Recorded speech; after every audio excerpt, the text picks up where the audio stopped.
Football ലോകകപ്പിൽ വിജയത്തോടെ തുടങ്ങി ഫ്രാൻസ്. ആദ്യ മത്സരത്തിൽ കരുത്തരായ സെനഗലിനെ 1-3 ഗോളുകൾക്ക് തകർത്താണ് ഫ്രാൻസിന്റെ ജയം. സൂപ്പർ താരം കിലിയൻ എംബാപ്പെ ഇരട്ട ഗോളുകൾ നേടി. മത്സരത്തെക്കുറിച്ച് professional football coach Subin Power തയ്യാറാക്കിയ റിപ്പോർട്ടിലേക്ക്. ഇന്നലെ നടന്ന ഗ്രൂപ്പ് ഐയിലെ മത്സരത്തിൽ ഫ്രാൻസ് സെനഗലിനെ അവരുടെ ആദ്യ മാച്ചിൽ ഫ്രാൻസ് സെനഗലിനെ 3-1 പരാജയപ്പെടുത്തിയിരിക്കുന്നു. വേൾഡ് കപ്പിലെ ഒരു ഫേവറേറ്റ് ടീമാണ് കിലിയൻ എംബാപ്പയുടെ ഫ്രാൻസ്. കിലിയൻ എംബാപ്പെ തന്നെയായിരുന്നു കളിയിലെ താരം. കിലിയൻ എംബാപ്പെ നേടിയ രണ്ട് ഗോളുകളും അതുപോലെ തന്നെ ബാർക്കോള നേടിയ ഒരു ഗോളും 3-1 അതിഗംഭീര വിജയം ഫ്രാൻസിനെ സമ്മാനിക്കുകയായിരുന്നു. ഈ മത്സരത്തിൽ എടുത്തു പറയേണ്ട കാര്യം, ആദ്യ പകുതി എടുത്തു നോക്കിയാൽ ഒരുപിടി മുന്നിൽ സെനഗലായിരുന്നു. സെനഗലിന്റെ നിക്കോളസ് ജാൻസണും സാദിയോ മാനയും നന്നായി തന്നെ അവരുടെ ആക്രമണങ്ങൾക്ക് മുന്നേറ്റം നൽകിയെങ്കിലും ആദ്യ പകുതിയിൽ ഗോൾ കണ്ടെത്താനായില്ല. ബോൾ അധിക സമയം കൈവശം വെച്ചത് ഫ്രാൻസ് ആണെങ്കിൽ പോലും ഒരു പരിധിവരെ അറ്റാക്കുകൾ കൂടുതൽ നടത്തിയത് സെനഗലായിരുന്നു. ആദ്യ പകുതിയിൽ സെനഗലിന് 5 ഷോട്ടുകളാണ് സെനഗൽ ആദ്യ പകുതിയിൽ എടുത്തത്. ആദ്യ പകുതിയിൽ ഇരു ടീമുകളും ഗോളൊന്നും കണ്ടെത്താതെ തന്നെ പിരിക്കുകയായിരുന്നു. രണ്ടാം പകുതിയിലേക്ക് വരുമ്പോൾ രണ്ടാം പകുതിയിൽ കൂടുതൽ ആക്രമിച്ച് കളിച്ചത് ഫ്രാൻസ് തന്നെയായിരുന്നു. ഫ്രാൻസിന്റെ 52-ാം മിനിറ്റിൽ ഉണ്ടായ ഒരു മുന്നേറ്റം സാദിയോ മാനെ അത് ക്ലിയർ ചെയ്യാൻ, എംബാപ്പയുടെ ഒരു മുന്നേറ്റം സാദിയോ മാനെ ക്ലിയർ ചെയ്യാൻ ശ്രമിക്കുകയും റഫറി ആദ്യം പെനാൾട്ടിയിലേക്ക് വിരൽ ചൂണ്ടുകയും ചെയ്തു. ഇത് എല്ലാവരും പെനാൾട്ടി തന്നെ എന്ന് കരുതിയ ഒരു നിമിഷമായിരുന്നു. പക്ഷെ അത് വാറിലൂടെ ചെക്ക് ചെയ്ത് അത് ഒരു ഗോൾ കിക്കായി മാറുകയും ചെയ്തു 52-ാം മിനിറ്റിൽ.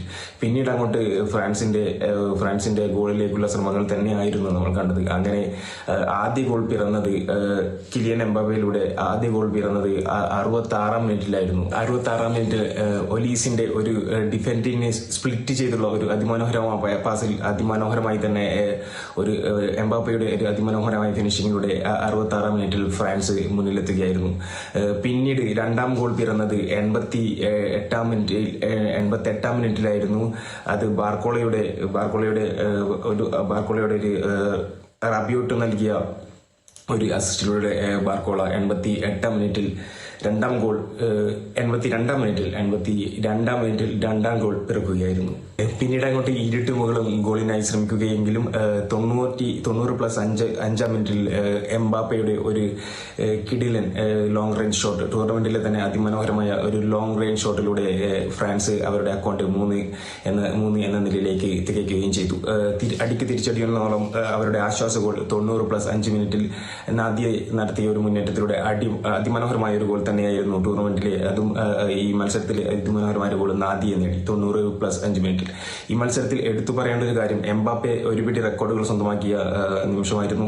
ഫ്രാൻസിന് വേണ്ടി ഏറ്റവും കൂടുതൽ ഗോളുകൾ നേടുന്ന ഒരു താരമായി മാറി. 58ഓളം ഗോളുകൾ ഫ്രാൻസിന് വേണ്ടി നേടി. ജിറോഡ് എന്ന അവരുടെ ഒരു പഴയ താരത്തിന്റെ റെക്കോർഡ് കൂടി തകർത്തിരിക്കുന്നു ഫ്രാൻസിന് വേണ്ടി എംബാപ്പെ. അതുപോലെ തന്നെ എംബാപ്പെ വേൾഡ് കപ്പിൽ ഏറ്റവും ഗോളുകൾ നേടുന്ന ആൾക്കാരുടെ പട്ടികയിൽ മുൻപന്തിയിലെത്തുകയും ചെയ്തു. 14 ഗോളുകൾ എംബാപ്പെ നേടി. തൊട്ടു പിന്നാലെ മിറോസ് ക്ലോസെ നേടിയ 16 ഗോളിലേക്കുള്ള ദൂരം കുറക്കുകയും ചെയ്തു. ഇനി 2 ഗോളുകൾ കൂടി ഉണ്ടായാൽ എംബാപ്പയ്ക്ക് വേൾഡ് കപ്പിലെ തന്നെ ടോപ്പ് സ്കോറർമാരിൽ വേൾഡ് കപ്പിലെ എക്കാലത്തെയും ടോപ്പ് സ്കോറർ പട്ടികയിൽ മുന്നിലെത്താം. ഇതായിരുന്നു ഇന്നത്തെ മത്സരത്തിലെ ഒരു ചിത്രം. അത് ഫ്രാൻസ് അവരുടെ ആദ്യ ജയത്തിൽ 3-1 വിജയം നേടി 3 പോയിന്റുകൾ കരസ്ഥമാക്കിയിരിക്കുന്നു.